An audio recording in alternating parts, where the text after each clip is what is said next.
こんにちは。大学生をしながら編み物作家をしているチーズです。今日は先週のラジオでもお話しした通り、青森県青森市にある鈴まりさんっていう毛糸屋さんに行ってきて、毛糸をたくさん購入してきたので、その紹介と、あと別のお店で買った毛糸もあるので、それを紹介しようと思います。編み物や家事のお供に聞いていただけたら嬉しいです。では早速紹介していこうと思います。今回鈴まりさんに行った経緯なんですけど、先週のラジオで話したかわかんないんですけど、実は5月誕生日だったので、母からお小遣いをもらって、それでたくさん毛糸を買うことができました。この場を借りてお礼を言わせてください。本当にありがとうございました。先日鈴まりさんで購入した毛糸は全部で4つです。これとこれとこれとこれです。じゃあ一つ一つ紹介しようと思います。ちょっと毛糸どかします。はい、じゃあまず最初に紹介したいのはこれです。モネカンファイバースさんのウールのエブリデイソックかな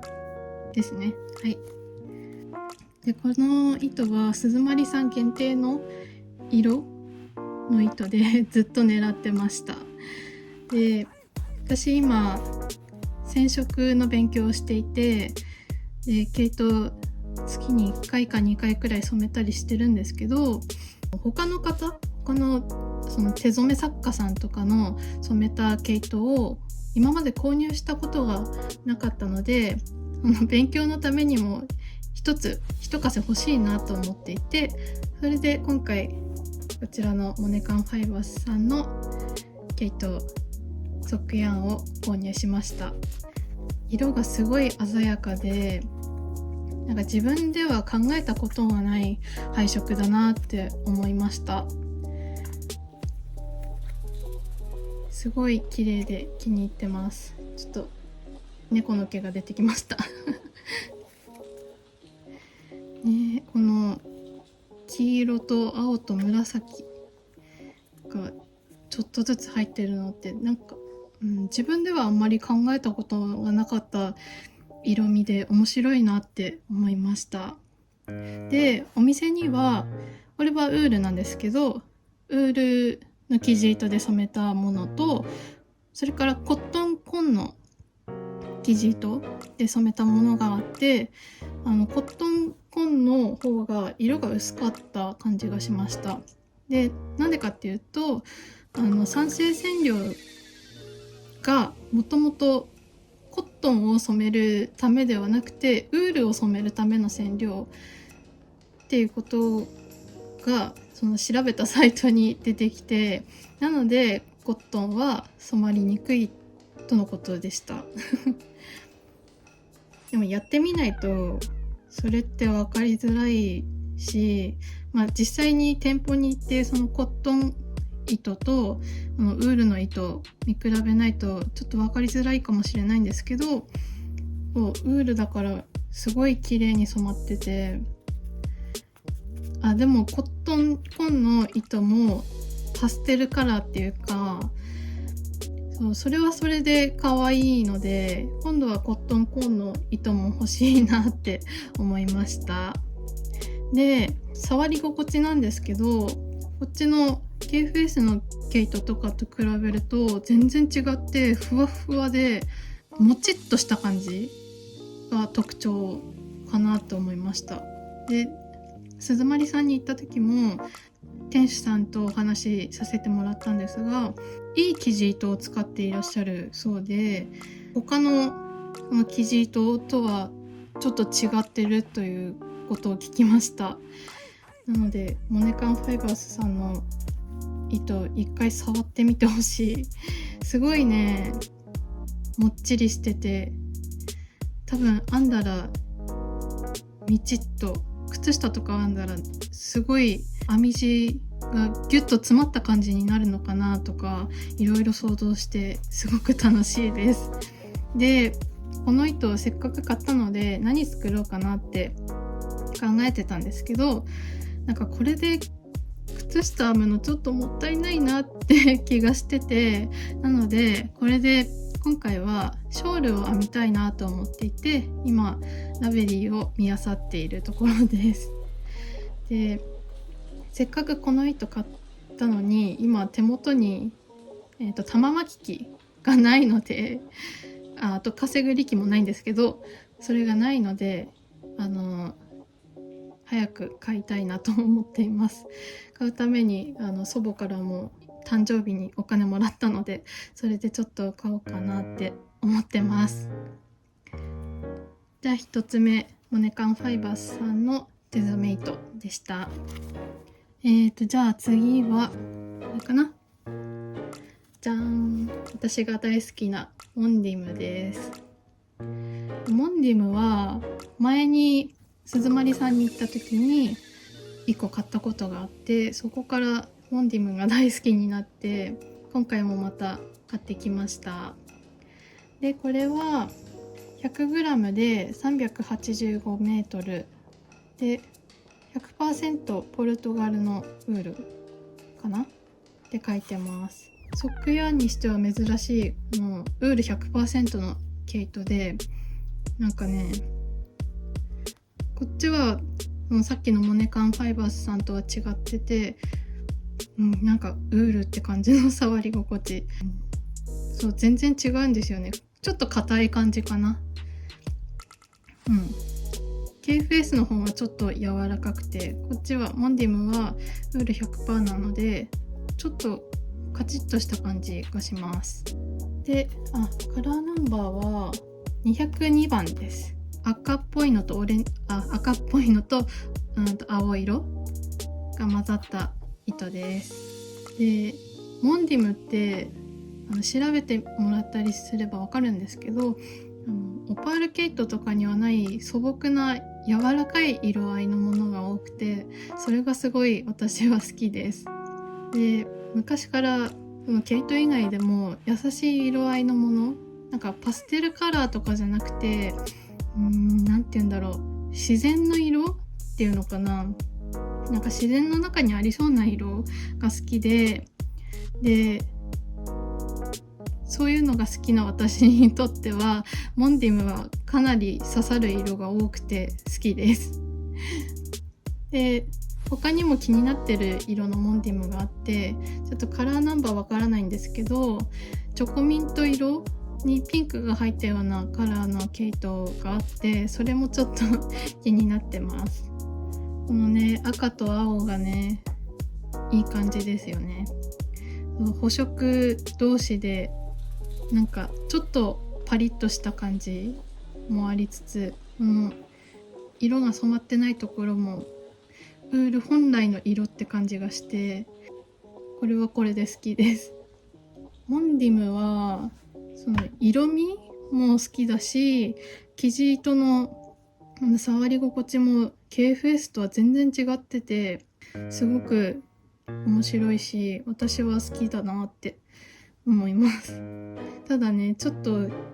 これポルトガルだったかなの毛糸で、日本で入手できるところとかってあんまりないのかな。もしかしたらオンラインショップとかにあるかもしれないんですけど、なかなか手に入らない毛糸なのかなって思ってて、なので鈴まりさんに行ったら絶対一玉は欲しい毛糸のうちの一つです。でそう海外の毛糸だからなんか特別感っていうかお宝感っていうかそういうのがあって、もう持ってるだけで気分が良くなります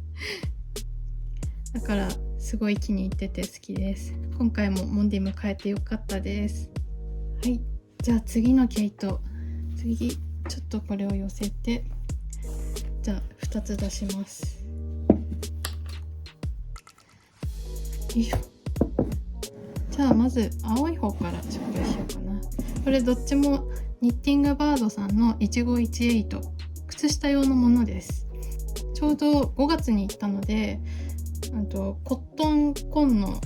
糸が多くありました。これどっちもウールとコットンです。はい、じゃあ一つずつお話ししていこうと思います。じゃあまずこっち青い方ですね。青い方は詳細こんな感じになってます。全部で330メートルあるそうです。そう、最近投稿した編み物ラジオどれで話したかちょっと覚えてないんですけど、一期一会糸本当に欲しくてずっと我慢してたっていうか、買うのを楽しみにしてたので、今回鈴まりさんで2つも購入できて本当に嬉しいです。で、今回はお店に置いてる一期一会糸の中でもかなりサイズ高めなものを買ってみました。そう、明るめの、夏用の靴下糸なので、そう明るいものがいいなと思ってこの2つを買ってみました。で、青系は爽やかな感じで夏の海みたいな雰囲気がして気に入ってます。初めてこうやって一期一会糸を触ってみたんですけど、これコットン紺だからなのか結構サラサラしていて、